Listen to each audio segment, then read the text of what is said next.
Well, good morning. Welcome, everyone. This is a Libraries Lead with Digital Skills workshop, which has been utterly reliant on a partnership with some very great people from CenterWorks, from Develop Danville, doing businesses, the Economic Development Partnership in Boyle County, the Chamber of Commerce, Heart of Danville, Main Street Paravel, and of course, our lovely presenters who are here with us at the last workshop and have come back to join our panel from the Idea Farm.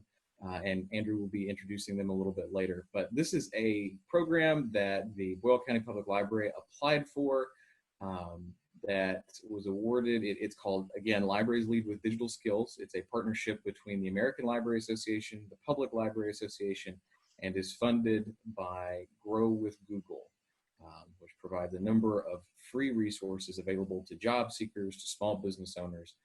And so we went the small business owner route, and we hope you find our little series of workshops useful. I think there will be a little bit more later. I'll jump in before we completely wrap up the call, but enjoy. I hope you learned something new today. Great, thanks, Caleb. And we at CenterWorks are really appreciative of this partnership as well, and it really has been a collaborative effort. We appreciate Caleb kind of taking the lead on all of that. So today we'll be hearing from a panel of experts from the Idea Farm and from CenterWorks. So first, from the Idea Farm, we have Emma Jackson, who is the creative director, and Graham Jackson, the chief technology officer for the Idea Farm, which is a marketing agency here in Danville, if you weren't with us on our first call. And then next we have Anthony and Andrea Margita, who are the co-executive directors of a new downtown initiative called CenterWorks that's being launched by Center College with the twin aims of encouraging economic development and community engagement, both in Danville and in the broader Boyle County community, and reaching beyond its borders as well. So we're really excited today to talk about online sales platforms, something I know personally very little about. I am a historian by training. I am an assistant professor of history here at Center College, but I'm stepping into a new role with the CenterWorks initiative that's going to be downtown as the associate director there, and helping to head up kind of day-to-day operations, things like running Zoom calls like this. So with no further ado, we're going to kind of jump into this topic of online sales platforms, and I really expect to learn a lot today. So first question, what is an online sales platform? Do any of our panelists want to take a shot at a very short, kind of pithy description, just so we all know what we're here talking about? Emma, I think you're the perfect candidate.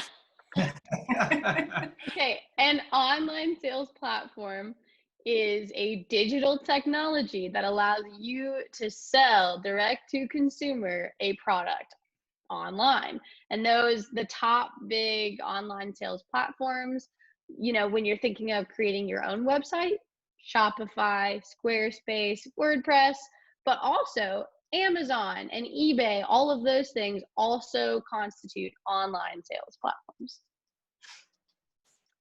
Excellent. This is a pretty broad category, I guess. So now that we know what it is, how do I know if I have something that I could use an online sales platform to sell? How do I know I have a product or a service? How do I come about that determination? Anthony? Yeah. So, go ahead, Anthony. Well, let me just jump in. First of all, as far as the online platforms are concerned, I mean, never has it been easier to start a business because of these tools, because of the platforms. And I know Graham and Emma are nodding their heads because they know this well. In the old days, you know, not too long ago, if you wanted to open a business, it involved brick and mortar. It involved an investment in renting a space, a shop, or buying one, and actually deciding what products you were going to sell, making an investment in inventory, and storing those items and displaying those items.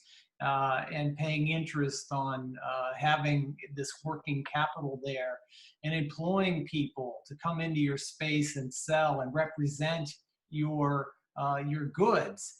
Now with online platforms, you can create virtual stores, and you can sell products that you don't even have to manufacture and make, but you can be the displayer of those, the distributors of those, and so it's in a sense it's a lot easier. It takes a lot less investment. It can happen a lot faster. Graham, do you want to add anything to that, Emma, on what I've said? Before I jump, I think you hit the nail on the head. So you got that one. I will say one thing that I think it's important to figure out when you're deciding if it's right to start an online store. What is your product, and how do you distribute it? So if you have a product that you can ship, and you can ship maybe across the state or even across the country, making sure that those parameters are available on your online store. But even if you have a product that is only local, that does not exclude you from having an online store, because you can have a beautiful online store where people can go online, see your products, even purchase them, but purchase them to pick up at a local location. And so you do have options, even if you are a brick and mortar location that is trying to transition to digital. Mm-hmm. So how do you know if you've got something worth selling? First of all, I think Emma and Graham will probably allude to later, a lot of the platforms that are there where you really don't even have to have your own product to sell or to manufacture. But as Emma was saying, you can use a website to create a store for yourself to sell your product. So if you have an idea for a product or service, the web platform can be something that can be your store. So you need a good business model, and you also need traffic to come to your site. You need those two things to create a successful business. So I'll let Emma and Graham handle that traffic part and the advertising part of it, but let me just say a few things about the product or service itself. Even with a first-rate website and some strategic initiatives you can take to drive people to your site, things that Idea Farm is really good at. At the end of the day, you need to have some substance there. You've got to have something that fills a market need, deals directly with things that people want and need, and solves a problem. So how do you know those things do that? Well, this is something you've got to deal with before you dive into the investment and the setup of creating a business. You've got to know that you have a good value proposition, okay? That value proposition is something that your customers, the value they're going to derive by utilizing your service or your product. So there's a way to go about that. There's a process for handling that. That's something that at CenterWorks, it's part of our instructional kind of mission to do that. But at the core of it, we use something called design thinking. Design thinking is similar to other types of processes you may have heard about, like Lean Startup, like I-Core that comes from the National Science Foundation, or customer discovery, or even the business model Canvas. They all center around some similar themes. And that theme is a process that first starts with what we emphasize is empathy, listening to learn from your customer base, tuning into your customer base so that you understand what it's like to be them, what it's like to be your customer, what are things that frustrate your customer, what are things that are problems, what are needs, what are opportunities for them to grow. And by dialing into that and getting a good sense of what that is, the process takes you from that understanding point to an ideation, ideas on how to solve that problem or meet that need. That's where ideation comes in. And then that transforms into actually building something, creating a solution. And I say build in a virtual or idea sense, really. Sometimes it involves building a physical prototype, but creating a design or a solution to that problem that you've identified. Then the process calls for actually testing that. And the way you test that is go back to your customer base and try it out on them. How does this all sound to you? What would you change? What would you do differently? And take all that in. And then go from what you learn by that test to evolving, pivoting, changing your product, optimizing it until it gets to the point where you're ready to go to market with it and you've got great customer acceptance across the board. That's when it's time to make that commitment to go into business, to spend a great deal of time and possibly a great deal of money to launch that business. But at the heart of it all, it's building that value proposition through that iterative cycle of ideate, test, learn, continue the cycle until this iterative cycle until you've got something that you know has great value. And it doesn't Anthony, it doesn't even go have ahead. to be, what I was going to say is, it doesn't even have to be necessarily a new product or something that it could be reinventing the wheel. Think socks. There's dozens, hundreds of people that make socks. So how could you possibly jump into that market and do something different? Well, this little company called Bombas decided, they would pop up, and they did have a great product, but how is that alone going to set them apart? Well, I'm going to donate a pair every time I sell something. I'm going to give you a lifetime warranty. If you lose one, your dog eats it, whatever. So you've got to create those values to your customer, and that's one way to do it. And that's a way of reinventing the wheel right there. I'm really glad that Anthony mentioned design thinking, because oftentimes it's so easy to jump into just focusing on the product, right? So you're just, you have an idea, you're so excited to develop it. And we actually get a lot of young entrepreneurs that come to us with awesome product ideas, but then I ask, who is this for? What's the audience? Who is your buyer? And they're just struck. They've never thought about who their audience is. And that determines so much of how you move forward. So who is this audience designed for? Because if it's designed for, teenage girls versus middle-aged fathers, I mean, it's the way you brand the business, the way that you find them online, because we all use different social media platforms. It's all incredibly relevant. And so using a process like design thinking, and so working on the product at the same time that you're whittling down who your audience is, who needs that, where is the niche where that fits in. I think that really allows you to tailor and target your product and make sure that your feedback with your audience is actually correct. Because if you're getting feedback from an audience that's not the audience that will buy your product, then your product could be altered. And all of that really comes down to, once you have the product and you're trying to figure out how to actually get it to market, how to get people to find out about it and to buy it, that is where knowing your audience is essential for using digital ads and social media marketing to bring people to your website. Because another problem we see is people have a great product, they have a great website, and someone came to us recently and we had a consult, and she said, I guess my website's just not doing it. I guess I just need to redesign the website. And we went and looked at her analytics. No one had even visited her website. So it wasn't that the website itself wasn't beautiful, it was that no one knew about it to attend and to even visit the site. And so I said, before you spend any money or any more time redesigning the website, let's put together a campaign to actually get people to your website. And it's just a different way of thinking about things. Great point. Yeah, good point. And it's interesting, Emma, what you said about that people may not have known who their audience is when they come to you, and they're surprised for that realization. But the other extreme is people know exactly who their audience is when they build their product. But then when you test them and say, oh, how do you know that's your profile, your customer? Who have you talked to? And then you realize that they contrived this and put it all together in their own mind, in their own silo, and they've yet to break out of that and test it on the customer, which is something that needs to happen.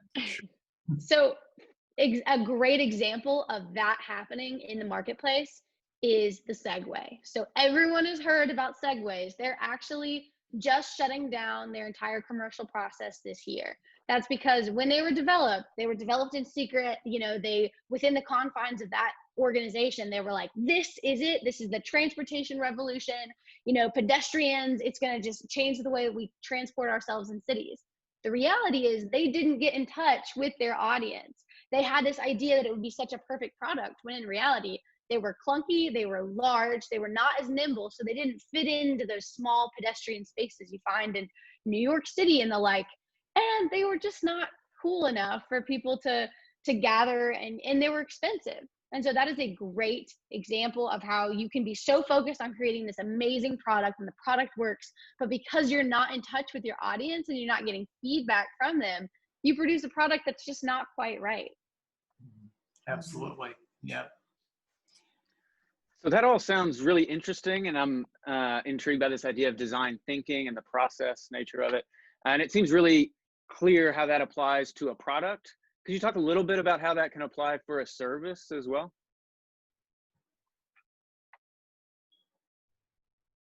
Maybe Anthony? Yeah. Okay. Yeah. Well, it can apply for product or service. Well, I want to say this one thing. It's especially in what we're facing now as dealing with this pandemic, is the economy can look rather bleak with a large number of people unemployed, et cetera. But as far as opportunity for new business, there's never been more opportunity than there is now, because whenever the world is turned on its side and upside down in many ways as it has been now, people need to figure out new ways to do things, new ways to address their problems. And there are a lot of those opportunities that are there for entrepreneurs who want to take advantage of that. And many of those are going to be services as well. There's a model called SaaS, which is software as a service, where you can design software to perform a particular service for you. It's a great model because it's something that can be distributed on a wide range. Once you've built the model, anyone can tap into it and utilize it online. There are different mechanisms for doing that, but it's highly scalable, because once it's designed and once you've got it put into play, then there's no limit really to the number of people who can take advantage of it and also subscribe to it as well. So you've got monthly recurring revenue that can come from this. So certainly software as a service is a model, and there are services that can be performed online, either done directly or passively through your website. I think that there are also categories. So software as a service isn't for everyone. Say you don't want to code, or your service idea just can't quite, you're not quite there yet. I think that there's still a lot of options with online sales platforms. So products in general are easier to scale than services, because services are often dependent on the skills of a certain group or person. And it's really hard to scale a person as we think about that. And the idea farm is that sort of we are a service-based industry, because it is our knowledge, you know, that we have built up. It is our expertise. So we've been thinking about this problem for a while now, you know, wanting to scale, wanting to help as many people as possible, but knowing that we're only a few, and keeping that same quality. So we've actually been looking to flip the script and see how we can productize our services. And while providing the same quality of service and the same expertise. And one great way that the internet has allowed us to do that is actually with online course platforms. So we can share some of our knowledge and put it and bundle it together into a course and sell that course. And so that way, maybe we cap out our clients at a certain number based on what we can handle every month, but we can help people across the country and across the world with things like social media management and SEO and digital advertising, things that they really want to know and want to turn to us for, but we wouldn't have the time necessarily. So it allows you to scale digitally and to scale geographically in a way that a service-based industry may not be able to do otherwise. Yeah, that's a great way to get your knowledge out there, and excellent use of that platform or that mechanism, that business model. So there are several types of business models for people who are experts, who are people who are particularly knowledgeable, and I think everybody should challenge themselves if they're thinking about developing a business, like, what am I an expert in? What do I know really well? And it doesn't have to be rocket science. It can be some insight on coin collecting or some kind of craft or any kind of knowledge, and figure out what am I really good at and finding a way to productize that. It can be done the way that Emma says, through courses, developing courses, developing ebooks that can be purchased throughout your product base. But they could also be, there are other models that are built upon expertise, like blogging and YouTube channels, and those that create podcasts, etc. And they're a different kind of model, because generally you're not going to ask individuals to purchase those directly, but you have to build a following. Okay, so it takes some time, and you got to be good at what you do, and you got to be a great communicator. But if you probably know some of these that are out there. Certainly, people have been using a lot of podcasts.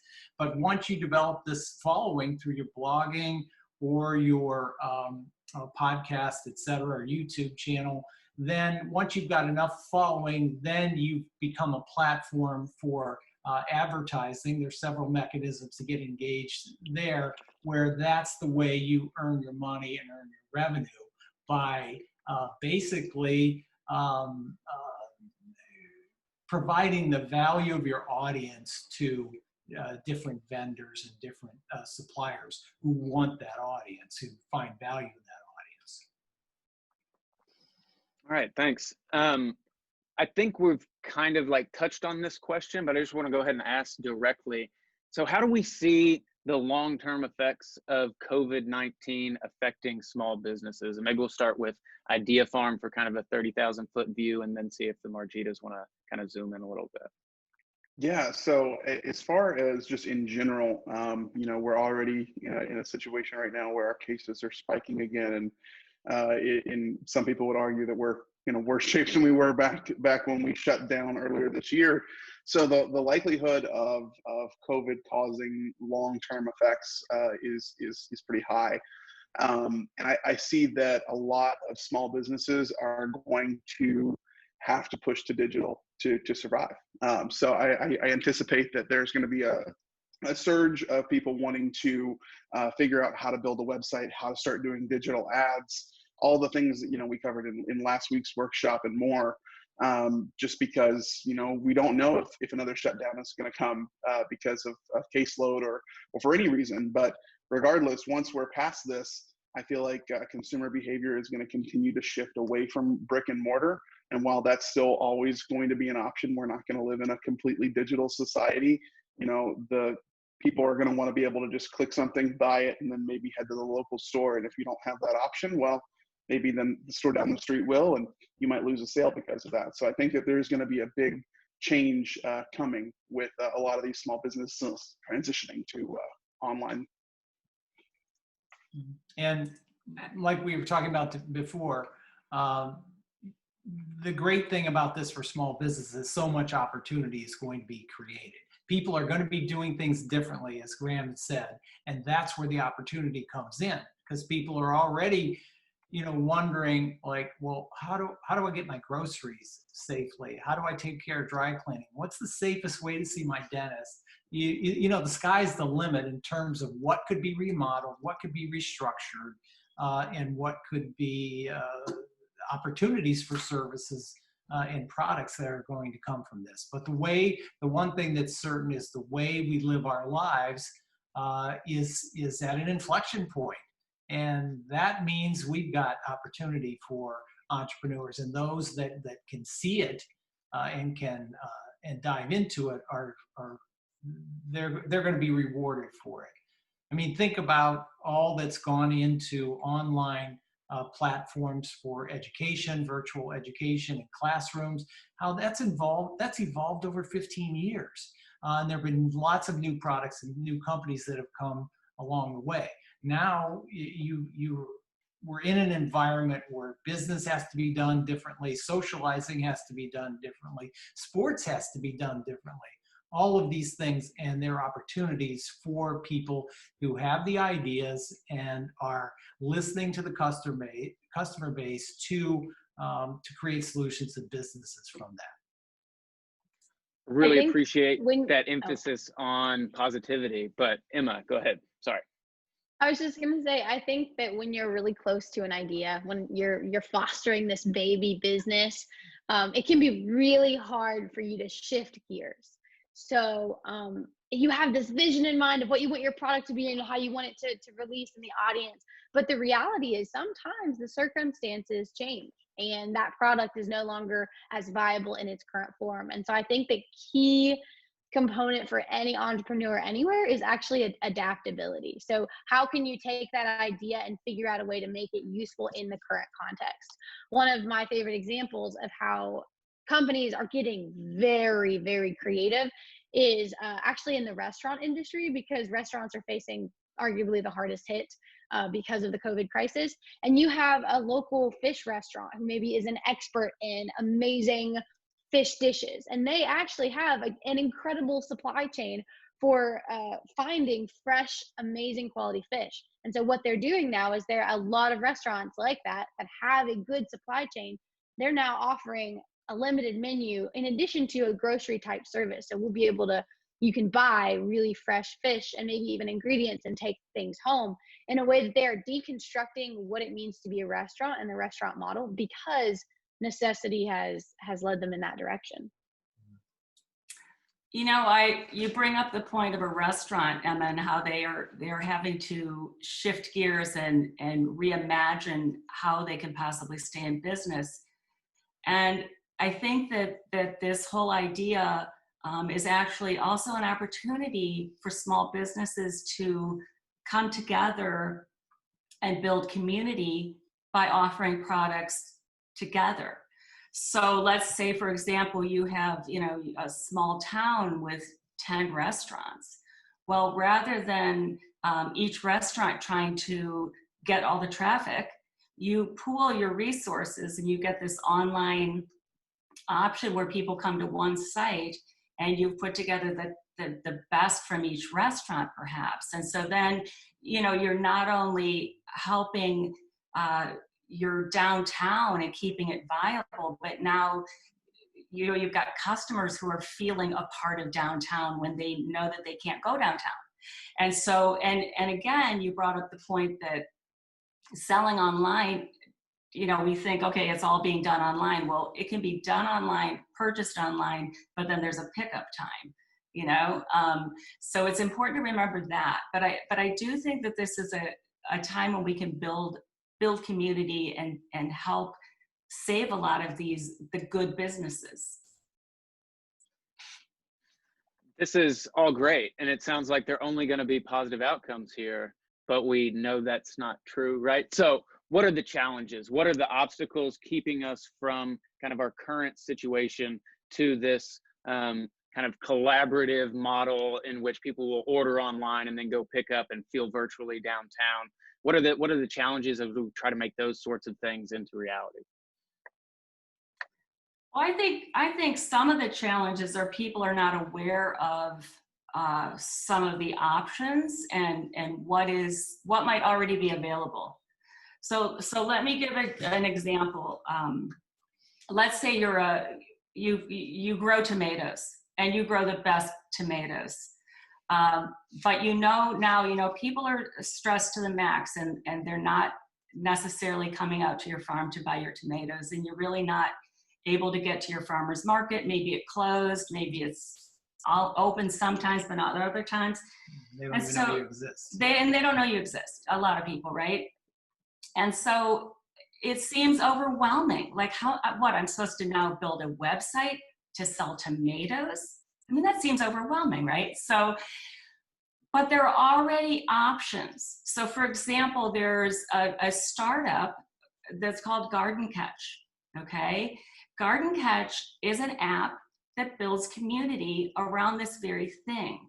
So growers, small growers, larger growers, producers, get this free app, take a picture of whatever it is that they want to sell, put the price up there, and then buyers go there, check it out. There's a chat option, so they can chat and say, oh, is it organic? Whatever their concerns are, this customer, they have the options to find the tomatoes they want. But now instead of just the tomatoes, they've got the lettuce, from some other producer. So the tomato grower doesn't have to suddenly start to grow all these other products. And then, oh my gosh, there's fresh corn, and oh wow, I'm gonna get some beef. And so now all of these people have come together basically, although not really, right? And there's this platform to sell all of these goods. So it simplifies it for the seller, producer, but also for the customer. And so now you built community. And I think it's amazing, and it's right there. It's sitting right there. This free app. So, but most people don't know. So that's part of it. And then, these are the kinds of opportunities that can surface. That individuals who, as Andrea is saying, don't have enough to create really an attractive store on its own that justifies any traffic to it, can collectively be part of a virtual warehouse where there are a number of great products that are all locally grown, and that, and as you're promoting this, and as your peers who are also putting products forward in this virtual warehouse, as they're promoting it, the message is, well, if you want great tomatoes, this is where you come. The message now becomes, if you want great local foods, freshly produced, and virtually anything you want, there's one stop to go to. That's the power of working in a community and putting tools together that enable communities to come together to help themselves. And to do it without having to have the knowledge base. You didn't have to develop an app. You didn't have to make a website. You took a picture of your product and put it up there. But I think Emma and Graham can really speak to the obstacles people face when they decide they want to do this. Well, one thing I'll say is you all painted the most beautiful picture of what can and should happen, but what does not always happen. Unfortunately, it's rare that communities take responsibility and that you can get buy-in from a lot of small businesses. And organizations like the Heart of Danville and Chamber of Commerce, those are so pivotal to the community for that exact reason, because they're able to band organizations and individuals together. But if you are living in a community where that's not the case, where there is no group option, where unfortunately you don't have that support system, there are online marketplaces where you can mimic that in a way that's still accessible. Etsy is the first one that comes to mind. If you have a craft base, but even it's massive for fresh produce and flowers now, all sorts of things that don't fit in, that don't have a local context, that need to find a way to be virtual. Etsy is a community that they can still join. They don't have to create their own website. You basically create a profile, you upload your products. It can be very individualized. So, I'm just painting one little card and shipping that one card. Mm-hmm. And so really, it's that there are options, even if your community is not buying into this idea. Big fan of Etsy. I feel like I get stuff delivered to my house from Etsy all the time, despite the fact that I've never been on their website. So I guess I should say my wife is a big fan of Etsy. But I do. I know nothing about it, but I do get the sense that there's like a community aspect there. that in some ways does kind of in the digital space mirror what Andrea is talking about in a physical space. So if there's not that community buy-in, I think, yeah, you're definitely right, Emma. I had never thought of it in those terms exactly. So thanks for bringing that up. Any other challenges? Yeah, go ahead. I was just gonna say, and if there is like, so Etsy was originally developed as a marketplace for artisans, right? So first off, a lot of people I think wait for the community to come to them, and I challenge every entrepreneur here to start a community. You know, why do you have to wait for the system to be created? And then I think that if they just come up with an idea for a community, say, okay, there isn't this community, you know, group where we can sell things together. Why don't you pitch, you know, they're like, pitch it yourself. Don't wait for it to come, because it may never arrive unless there is some, you know, someone pushing for it in the community. Yeah, exactly. And I think in an ideal community, people will be open to that and they're all excited and on board. I know, for example, with Garden Catch. So think about this, you know, pulling in people who are growing things in their garden, and perhaps they're people familiar with technology, even though all it is taking a picture with your phone, right? And putting your information up there, but still there's a comfort level. And so when you approach that grower and producer, they're like, oh, sure, yeah, that's great, I can do that. But let's say you start getting out to bigger farms, and you get to someone who's thinking, hey, I don't use, what is an app? I mean, what are you talking about? I don't know about this. You know, you've got that skepticism. And so, you know, someone has to be able to reach those growers and producers and pull them in as well. So it's not, there are barriers, as Andrew said. I mean, it's a lot of, it can be a lot of work, but so worth it, pooling resources like that. Yeah, and then also the hesitancy to jump into new technology. It can be scary when you run a business that is brick and mortar, that is in person your entire life, and that model has worked. And when you realize that can no longer work, it's a scary thing. And so I think it's important to understand that the learning curve is real, but you're not the only one, and you're going to mess up here and there along the way, but that's okay. Because that's all part of the learning process. I think that people like us who have businesses with fancy websites and we sell things online, they're like, they must have just always known that information. And the reality is it's constantly learning and tweaking, and new products are coming out, new applications and new platforms. And so it's about learning every single day. Yeah, could you talk a little bit more about how a transition like that might work? So, you know, your brick and mortar that has been relatively successful for you, you're scared about making a jump. Does it have to be a jump, or can I kind of like tiptoe my way over there? You can absolutely tiptoe your way over. So part of the determination is, what resources do you have at your disposal to take that next step? Because depending on the level of complexity, building out an e-commerce site can be pretty expensive. So instead, a good first step is, so every business should have a website nowadays. It's a no-brainer. It's necessary.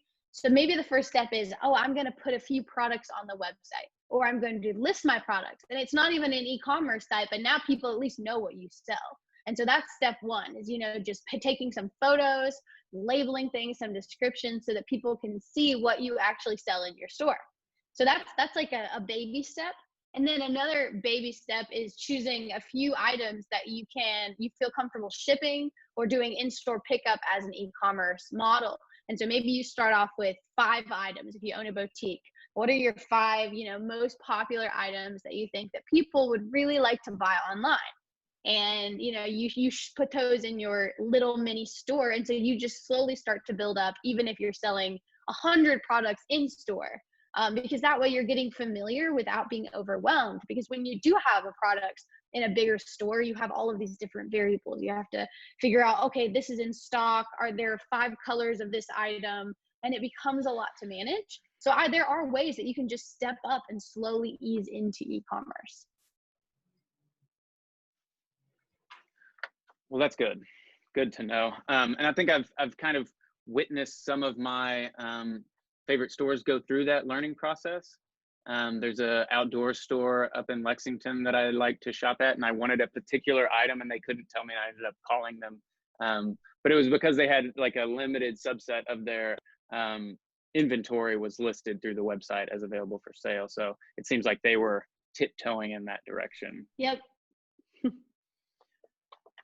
Okay, so what if I have an interest in doing something online? I'm just getting started. I'm not a successful brick and mortar, but I don't have a specific product or service in mind. How would you suggest I start thinking about navigating this space? There's yeah, it's a good question, Andrew. And actually, that's something that we're going to try to take head on at CenterWorks. I think for those who have the determination, the will, the grit to take this on, but don't know what to build it around, I think it starts with building that community and a community group. And I think Emma referred to that. And so what we're planning to do is one of our programs at CenterWorks is one of our programs is called Fusion. And that Fusion group, they are community groups that we intend to organize around a specific sector. Okay, so those who are interested, those who are curious in a particular area, those who are asking themselves, I'm not sure if I'm an entrepreneur, but I want to learn more about it. I'm sitting on the fence. I'd like to start a business, but I'm not sure I could pull this off. I don't even know what I need to do to pull it off. Yeah. That's what the Fusion group is all about. And we're going to organize several of these based around particular sectors. And the idea will be to come together virtually at first, at least, to talk about some of these things. And we plan to do that by CenterWorks, of course, facilitating this and regularly bringing in local champions who have been there, done that, have had successes, and can people you can learn from, and also subject matter experts, people like Emma and Graham who can know some of the ins and outs and nuts and bolts of creating a business, who can create discussions and help build relationships. So it's all about building relationships, getting your questions answered, building your confidence, and learning from people who have been successful in that realm. And then through the course of these regular meetings, grow your knowledge base, foster an idea that you might have by bouncing it off a number of people, collaborating with others, possibly building teams where you can work together and get to a point where you've got an idea and a team and the confidence to start.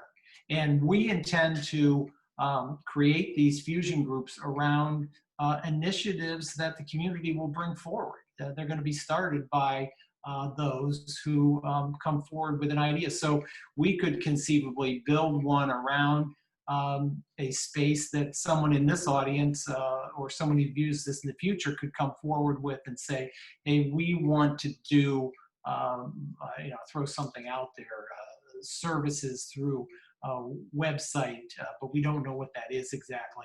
And we build a group around that and have those discussions, hear from the experts, and help you put something together. And so while I'm so that's one way of addressing it.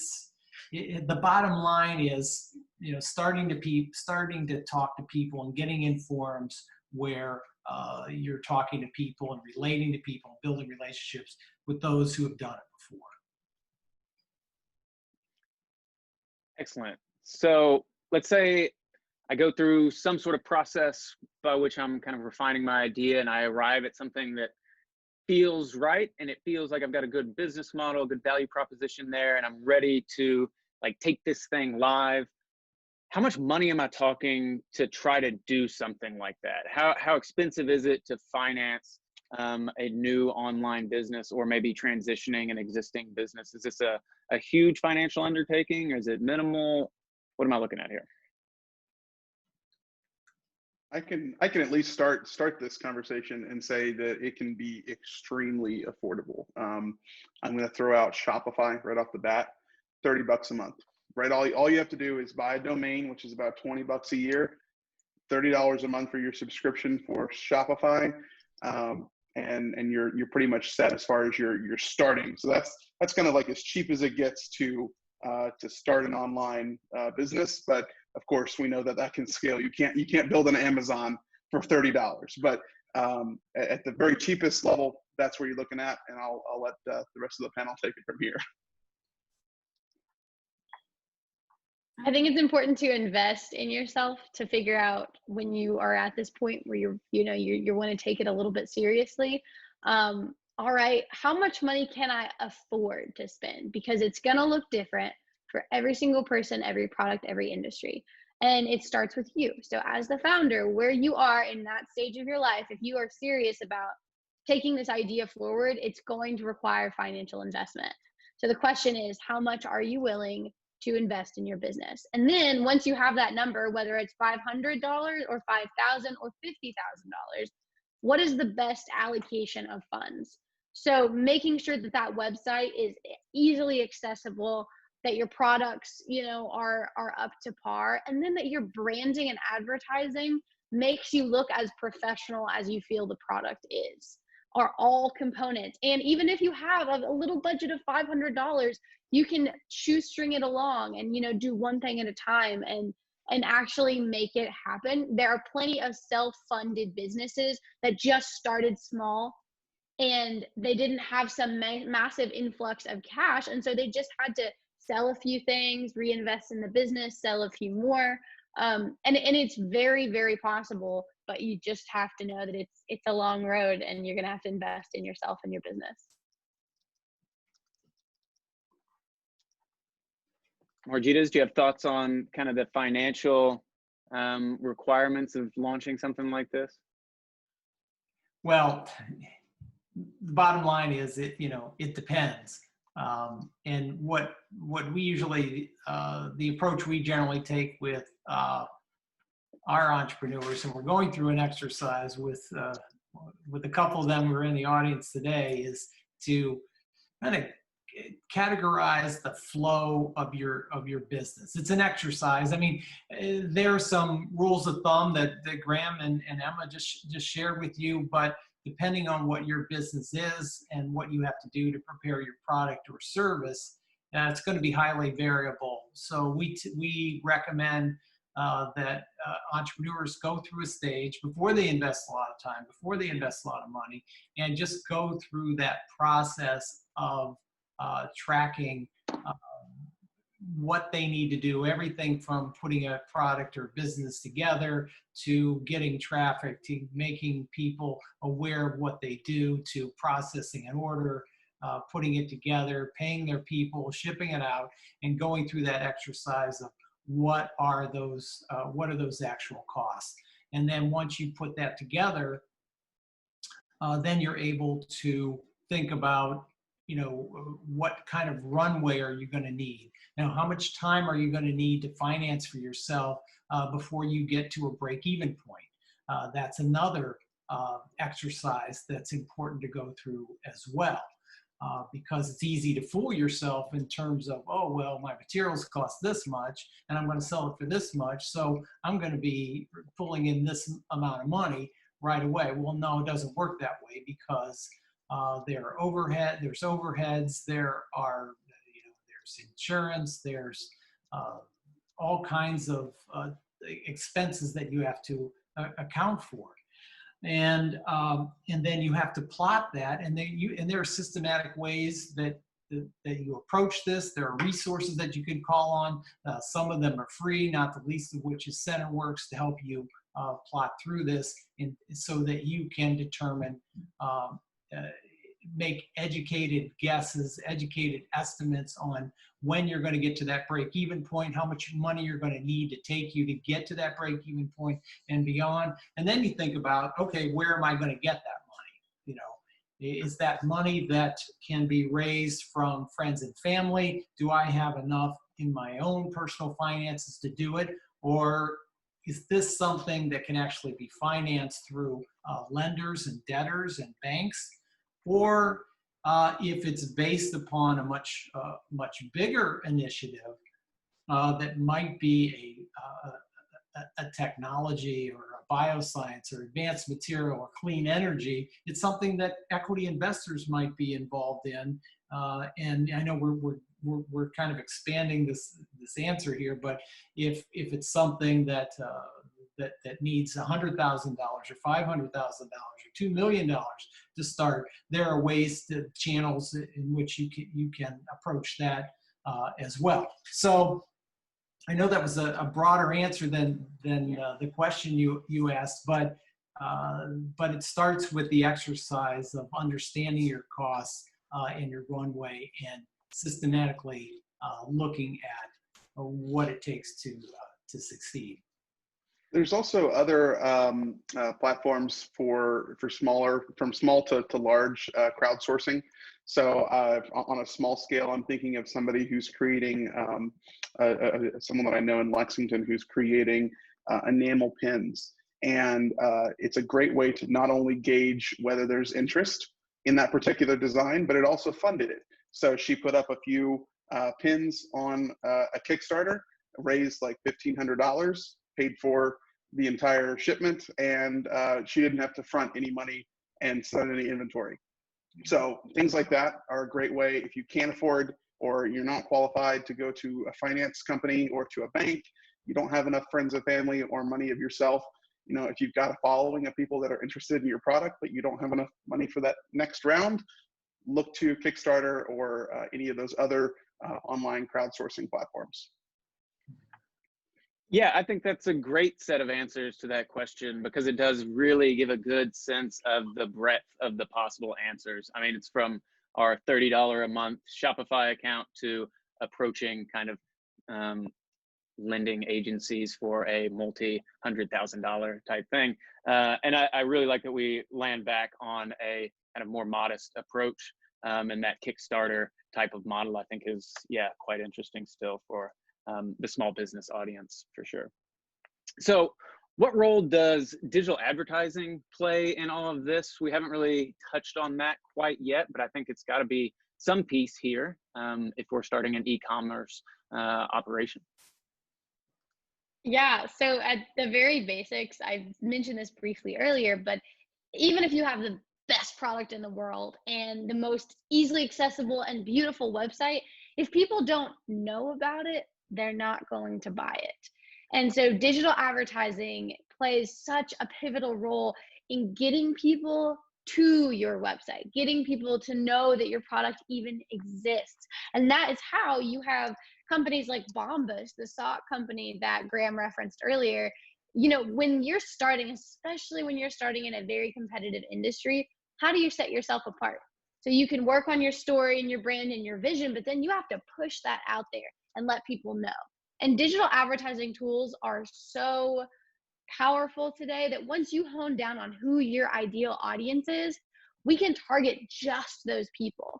And then we can even go so far as to retarget anyone that has visited your website in the past. I know that I am very interested in online shopping for certain clothing boutiques, and they know it. And normally I may only buy a few pieces of clothing from this one store, but then they know to push me with advertisements, you know, wherever I may be on social media, as well as email saying, oh, but we're having a sale, And I know I'm not alone in this. And I say, oh, wow, that's great. You know, and I'll go and end up spending a lot more money with that business. And so digital advertising, quite simply, it works.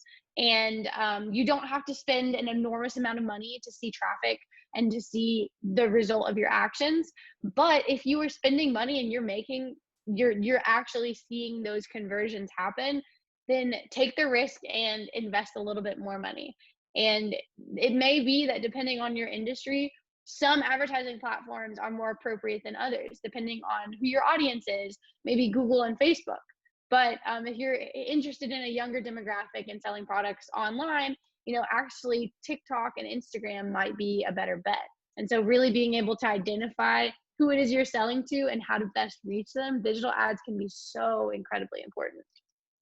And Emma, they can be set up so they're success-based too, right? So you only pay for clicks and people actually go to your site, right? Yeah. Yep. Graham, do you want to give a little bit of information on a couple of different types of advertising, digital Yeah, advertisements? absolutely. So like you were just saying there, Anthony, things like Google Ads, those are primarily all click-based. So essentially, you get a little bit of mini free advertising by what's called impressions. So if you Google something, those ads that pop up at the top, if you don't click on them, nobody actually paid anything for that ad.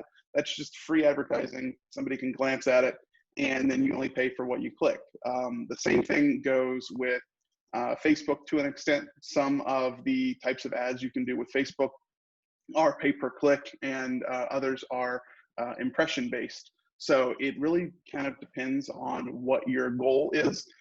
Things like Google and Facebook both offer things like send me a message. So the different types of your click-through actions, things like calling the store, sending me a message, visiting the website, maybe filling out a quick form just to provide some lead information. All those are different types of ads that these platforms offer now that help you achieve whatever goal you have. It used to be there was just kind of like one type of digital ad and it just did one thing. Now you've got all of these different options that can set people down different paths to achieve your ultimate goal, whether it be, because there are some things like a product where you can just see it and buy it.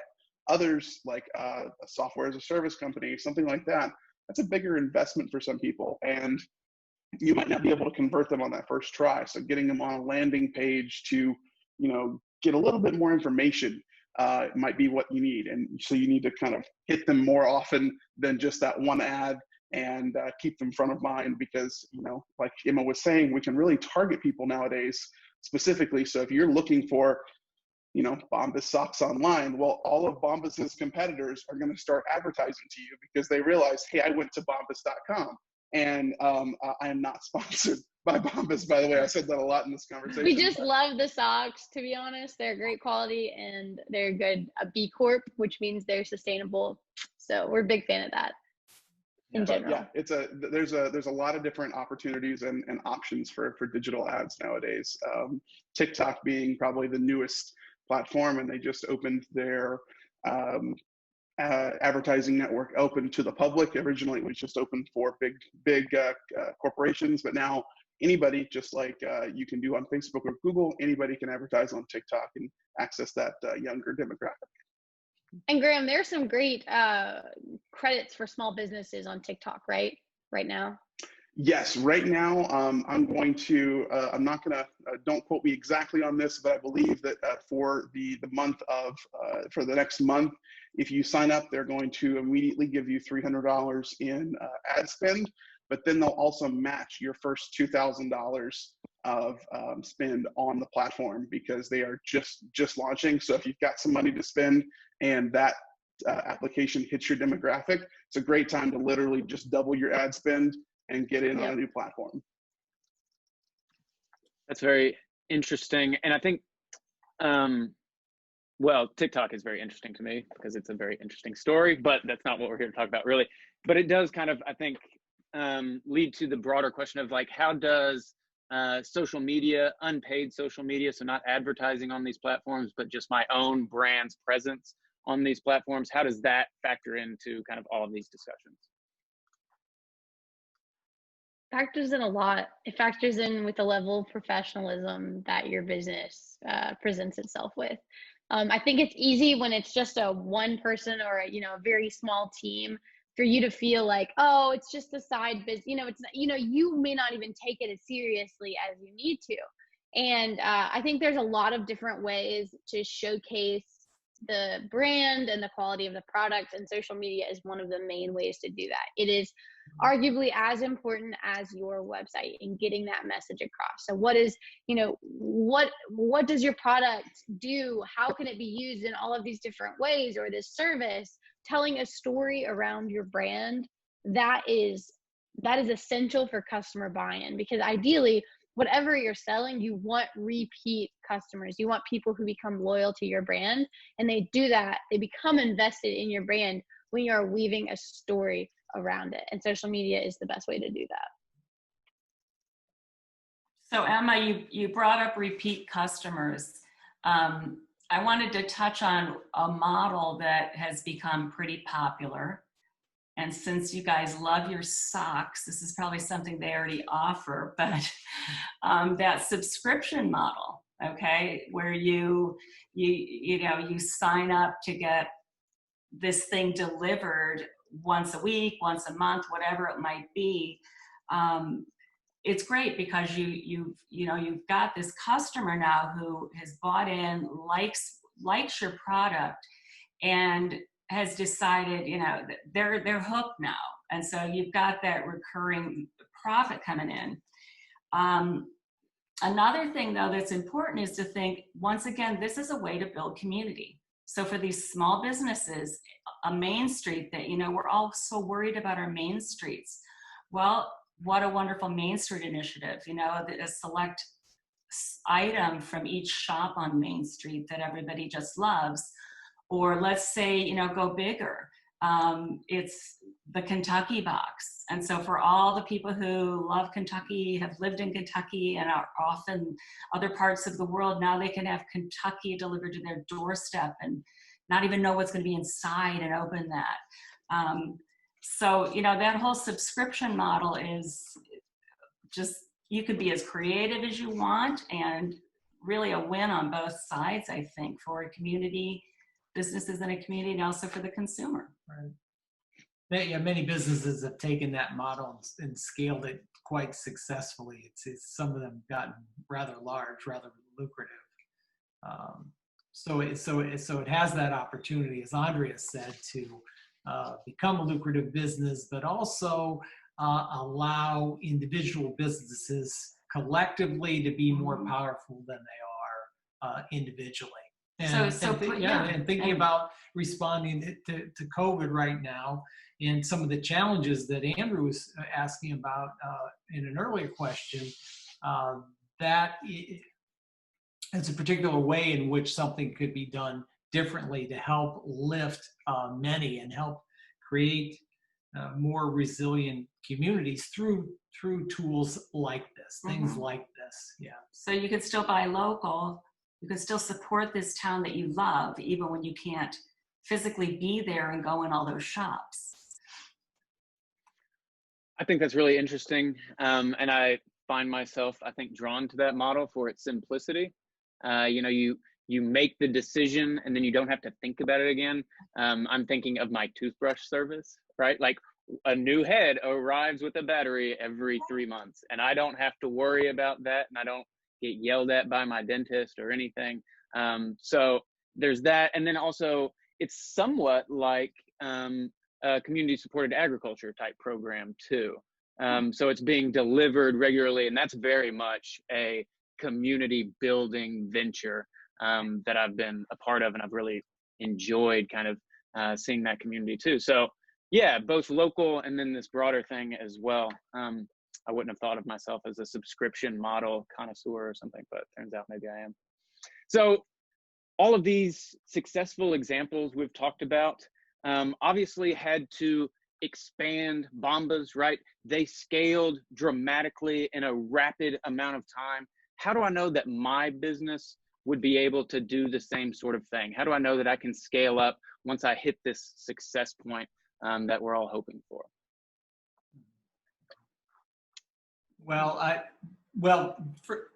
It comes down to one thing for sure is your business model. I mean, some business models are scalable, some are not scalable. If my business model is for everything I sell, I got to spend 90 minutes with a customer to help them through it, then that's obviously not a scalable business because it draws me out for each sale. If the business that Emma was describing earlier, where they're putting together courses that can be asynchronous, they can be delivered on demand to particular customers, then that's something that certainly is scalable, that no matter what the interest level or the subscription level, whether there are 3 customers or 3,000 customers, your site can serve them all. Then you've got something that's easily scalable, and also something that there's another adjective here called passivity. If it's a passive business that, hey, you can earn a lot of money and do a lot of cool things without doing any additional work, then that's a great thing. So yeah, so those are built into the business model, and things that you can determine from the outset on day one. But yeah, and this whole determining scalability, everything we're talking about, it's why success stories don't really happen overnight. A lot of work goes into setting up a successful business. You really do want to go through the processes, the procedures that we've talked about. You're so excited with your new idea and you just want to launch it. But the worst thing to do is to launch it and not do it properly, because you have lost those fans. So there is quite a bit of work to do in the beginning. If you're an existing business, I think that, Emma brought up a great point. So you start selling a few things online. Assuming you get that product to your customer, which isn't really as simple as people want to tell you it is, but it could be done. But assume you do that well, then that's okay. I mean, you're not, or even if you say, hey, it didn't work, we're going to stop doing that. You haven't destroyed your actual business. But starting something brand new and not really having this plan of how you will be sure your customers are happy and satisfied, it can come back to haunt you. And so you really do a lot on the front end. And I also, go ahead. I was going to say, as you scale as well, there are also numerous tools that you can use to help that transition between, either whether it be just you or your small team and needing more people.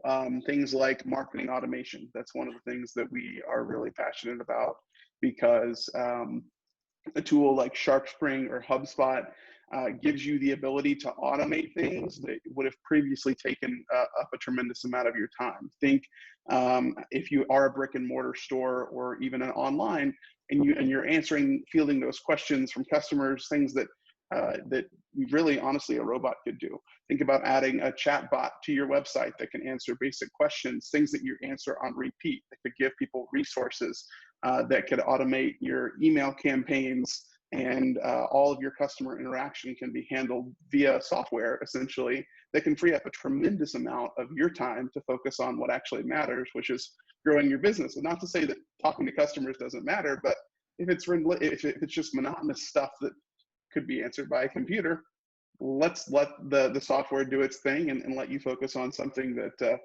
can help you scale your business. Good point. And I will put one thing in that I think it's really important to note, that success and scalability do not necessarily go hand in hand. I think over the past 5 years in particular, you've seen a massive influx in institutional investing in entrepreneurial ventures. So in businesses, because they're all hoping that they're going to get that Facebook or that Uber, where you're going to get that hockey stick growth, where it's just going to be a unicorn, it's going to just boom. And the only reason really that businesses scale that fast is because they are taking on massive amounts of debt or private equity, which means those companies actually end up owning your company and your idea, or at least a certain percentage of that. And these are all factors to consider. A lot of times people say that, you may not be successful because you're not scaling fast enough. And yet there are plenty of founders who will tell you, I wish I hadn't scaled as fast. I wish I had taken more time with the process and grown slower and more organically. And so that's something to consider. And I think it's nowadays investors are becoming so much more wary. of when, what is the profit of the company? What is the profit timeline? Where things that weren't as thought about before. I think the past 5 years, people were throwing money at ideas left and right. And that's really not going to be the case. Certainly not after the recession that we've entered now. And so that's where it comes back to what the Margitas have said about having a really solid business plan. So if you do take on investors, whether it be families or friends, or whether it be institutional investors, that you have a pretty solid plan for, I'm going to scale to this, this degree, and not to let people push you, because people may say, oh, we'll give you money, but you have to, open 200 stores in the next 3 years. And that may just not be your vision. So making sure that your vision for your business is clear and set in stone as you embark on the journey. Yeah, great points. And that really comes down to the self-examination. Part of designing a successful business, a component of that is asking yourself, why do I want to do this? What do I want to get out of this? I just want to make a lot of money?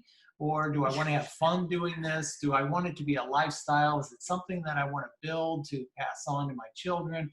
All those things need to be thought about at the outset. And what Emma's saying about investors in terms of VC and equity investors, that's something to be thought through. Those investors only get involved for one reason, and that is an exit event. Basically. So you're going to sell your business. When you connect with them, the success point is selling your business. So is that what you want? You want to build this thing, your baby, and then sell it at the end? Yeah, you can walk away with a lot of cash, but maybe that's not what you want. Maybe this is your passion. It's what you want to stay with for a long, long time. In that case, you may approach it very differently. You may want to bootstrap it, build it a little slower, and build it for the long term. It's something you can nurture and keep with you for a long period of time. Excellent. I love that we ended with this discussion of the importance of distinguishing between success and scalability. I do think that is probably a common misconception, just to conflate the two. And if we're scaling, we're successful. If we're not scaling, then we're not successful. But it needs to be something that you're just defining for yourself. What are your criteria for success? So I think that's a nice transition, perhaps, to opening up to audience questions. I assume the audience has been thinking about their own ventures as we've talked about these other examples. So we have 12 or so minutes left together. So if anybody has any questions about anything that our panelists have brought up today, or how it might relate to your own definition of success, I think we'd love to hear it at this point.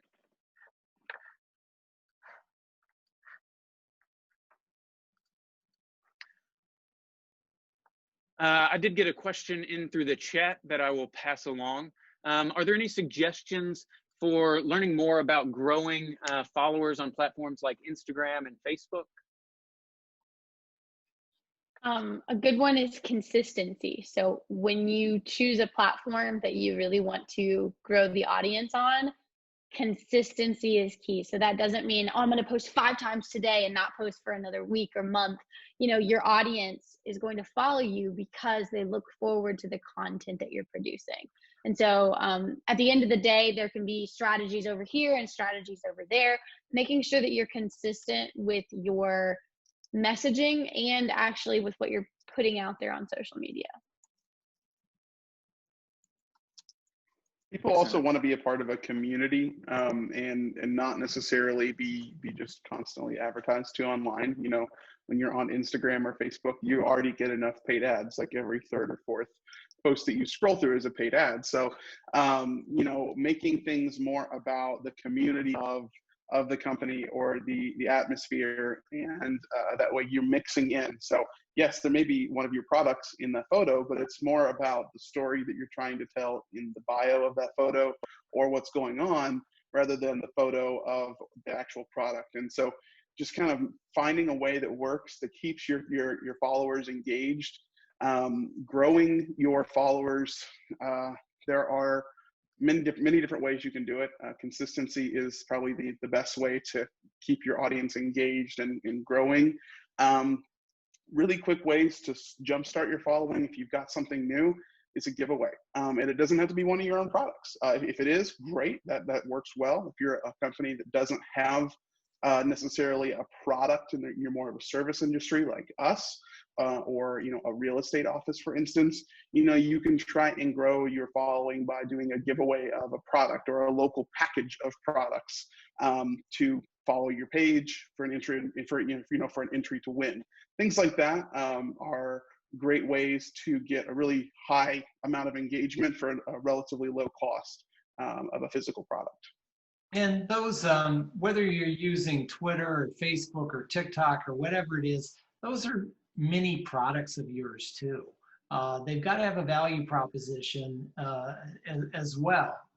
Your reader, whoever took the time to experience your tweet or your release of whatever kind, they need to be able to subconsciously acknowledge that, oh, I'm glad I took the 4 seconds to see that, or the 1 minute it took to read that. There's got to be some value there. It can't be just content for the sake of content. So some thought has to go in with that, with building your message overall and who you are, as Emma was saying, and it's got to be in line with that.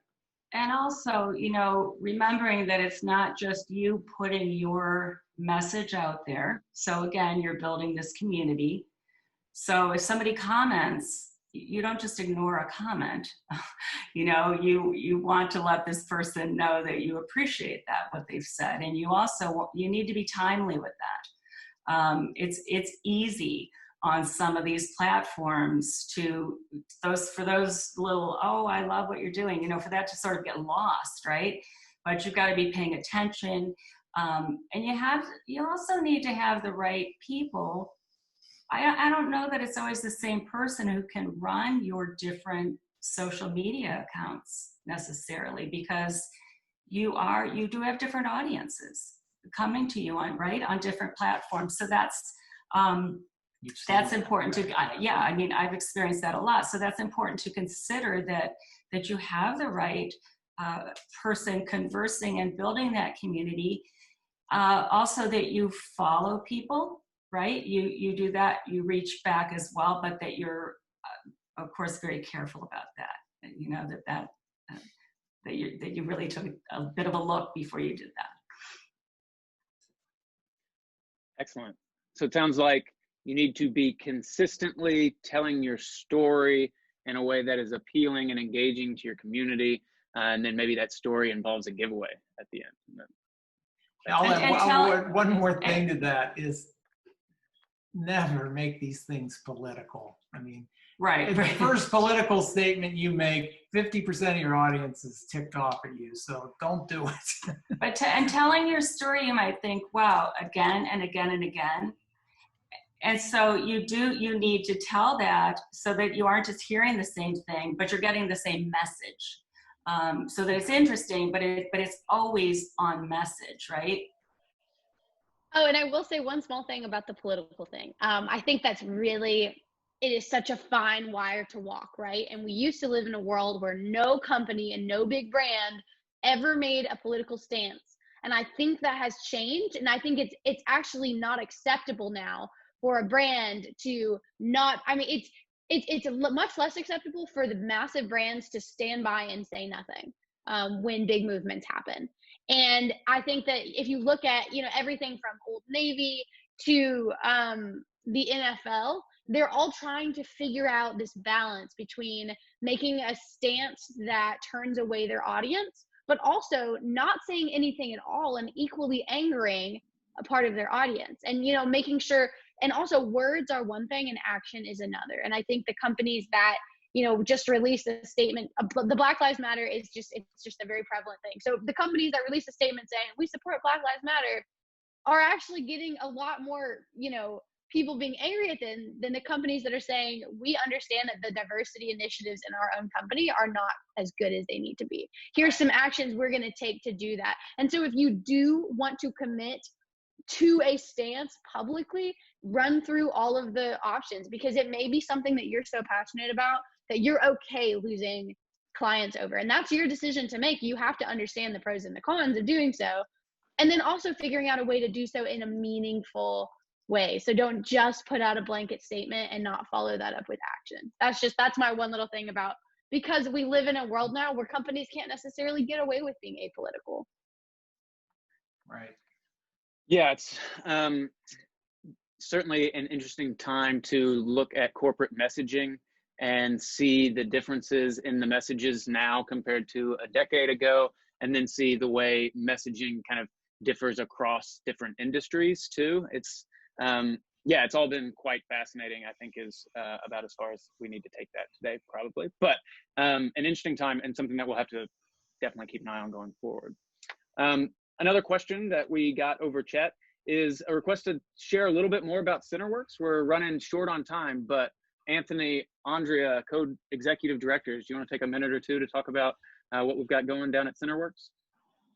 Well, it's easier, Andrew, as you know, to say, what don't we have going on at CenterWorks? Sure. Okay, so, but the big overarching goal of CenterWorks is to build this great big community, okay? So the college, and I mean everybody on you know, students, faculty, staff, the town of Danville, the county, Boyle County, and the 6 surrounding counties, to pull people together to create this shared mission as we work together on, you know, goals to really improve the economy, give people opportunity, help ideate together, generate these ideas that perhaps lead to new businesses, and start looking at what people might say as problems that'll never change. Instead, see those as challenges.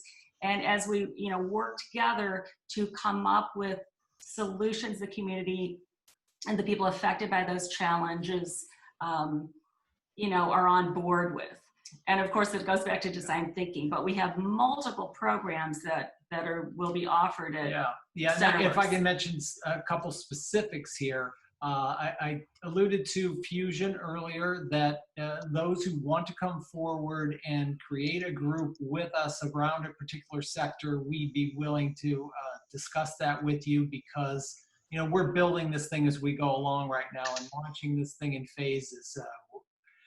So one big thing that's coming forward is we are offering our first course of Liftoff. We're calling it Liftoff, and it's all about the process that we talked about earlier, about design thinking, about developing a value proposition, and getting some core learnings in what it takes to put a business together.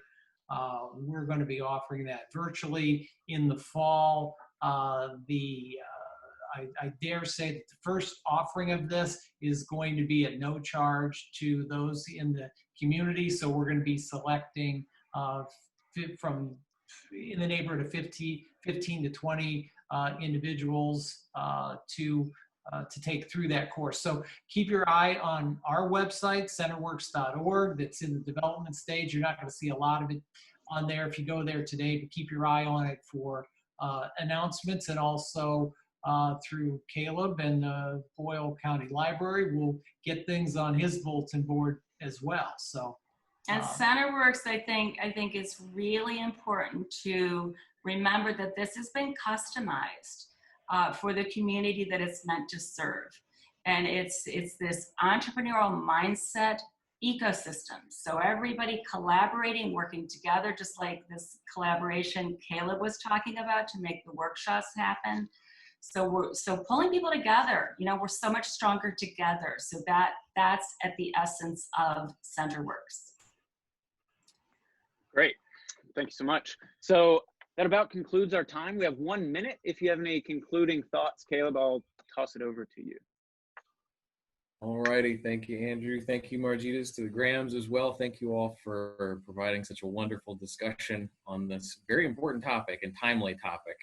And we were absolutely thrilled to be able, I know we were the applicants for this funding and this program, but it's really been the partnership that has driven it and made it what it is. So just a few concluding things. This, again, was a partnership between the Boyle County Public Library, CenterWorks, the Danville-Boyle County Chamber of Commerce, Economic Development Partnership, Heart of Danville, Main Street Paravel, Idea Farm. You can see a lot of names there and a lot of work that went into making all of this possible. the session today, as well as the previous session, the one that's upcoming, are being and have been recorded. They'll be available at the conclusion of the series. We hope you join us on August the 7th at 8:30 for the final workshop in this particular series. We're looking at options for maybe some future presentations as well, but that one on August 7th will be covering analytics. And we're still finalizing all the details of that and presentations and whatnot. Follow-up consultations. When you registered for this program, there was the opportunity for funding that the library has received. We are offering a free follow-up consultation with the Idea Farm.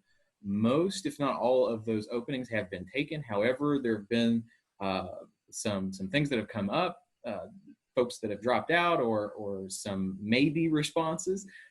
So if that's something you're interested in and you did not indicate that you wanted a follow-up consultation, but you're interested in that, please send me an email as a follow-up. You should hopefully have that. I'll type it in the chat just in case, but I've sent out probably enough reminders that your inbox is loaded up with it. And finally, the very last thing, and I will shut up and let you all get about your day, we do have a follow-up survey that we would appreciate if you could take. I've put a link into the chat now, and we really appreciate your feedback. So thank you everyone for attending, for presenting, and have a great day. And I will turn it back over to Andrew, I guess, just the last sign off. Yeah, no, nothing to add. Thanks, everybody. Hope you all have a great weekend, as good as 2020 allows anyway. And I'm sure I'll be seeing many of you soon. Thanks, folks. Good. Thanks, everyone. See ya. Take care. Bye-bye. Bye.